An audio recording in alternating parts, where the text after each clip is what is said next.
Hello, Note Coach listeners. It's Suzanne Culberg. Welcome to episode 84. Let joy touch your sadness.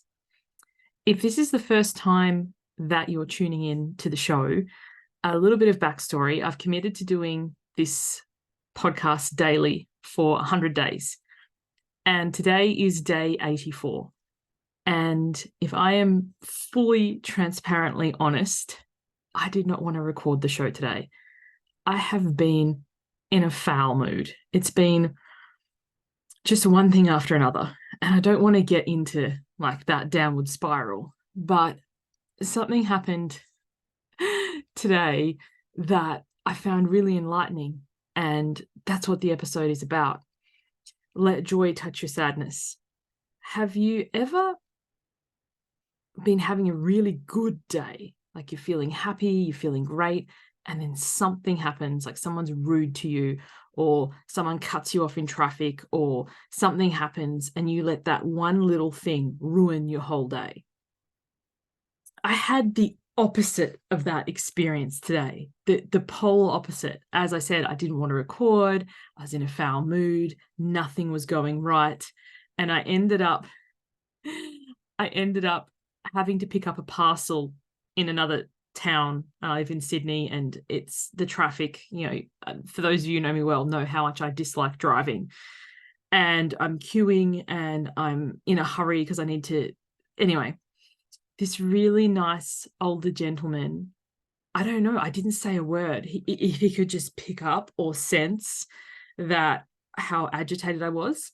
But he just stepped aside and said, let this young lady, like, first of all, he called me a young lady. I'm like, dude, I'm pushing 40. Like, that made me happy. But let this young lady go first. And I was like, this may take a while. Like, I have a big query here. And he's like, no, it's all good. And then as they were sorting the thing out behind the counter for me, I turned to him and I said, once more, how much I really appreciated him. And he was like, I couldn't let someone so beautiful wait. It was just so nice. But just that moment, the joy of being seen, being acknowledged, having a compliment, allowing myself to receive it, a lot of the irritation that I'd felt leading up to that moment had dissipated. And it made me think that imagine how our lives would be if we could fully let joy touch our sadness, let joy touch our anger, let a moment of happiness and goodness turn the day on a dime, as much as we let something frustrating turn our day on a dime in the other way. And then I was thinking too, and I'm going to have to watch this again. There's that movie where the little girl Riley has all the emotions in her head. Joy and sadness are two of them. I think there's disgust, anger. I think it's called Inside Out. Someone will probably let me know in the comments. If you're watching this on YouTube, let me know in the comments. I'll look for it later. But I remember in that movie, the emotions had been with Riley since she was a young child, and that some of them formed core memories. And I remember joy, like happiness, being so protective of the core memories, and how the core memories are always having to be happy. Spoiler alert, if you haven't watched this movie, press pause on this episode now, because I'm going to be letting out some behind the scenes stuff. And I don't want you to be like, oh, Suze, you ruined it. But as the movie progresses, and instead of hiding and being protective and being scared of sadness, joy encourages sadness to touch the memories and give what I believe, my interpretation of it, Riley, a much more rounded experience of life. So, that's another way you can look at letting joy touch your sadness, letting sadness touch your joy, letting it blend together, because we're not ever wholly one thing. And maybe I'm just getting really meta now and going to end up on a tangent, so I'll wrap up soon. But for anyone listening to this, if like me at the time, recently or maybe even today, you've had a day where you're just like, I just can't today. I'm not available for this. I don't want to do this. Everything's hard. What could be a moment of joy? How small could it be? Could it be a smile of a child? Could it be a laugh with a friend, a gif, a meme? What could be that thing that could just be like that touch point, that cornerstone that allows some joy to touch your sadness? It doesn't mean you can't have both.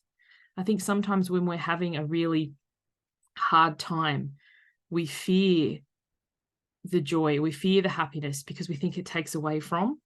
Like there's almost like, some guilt about feeling good when things as a whole aren't so good.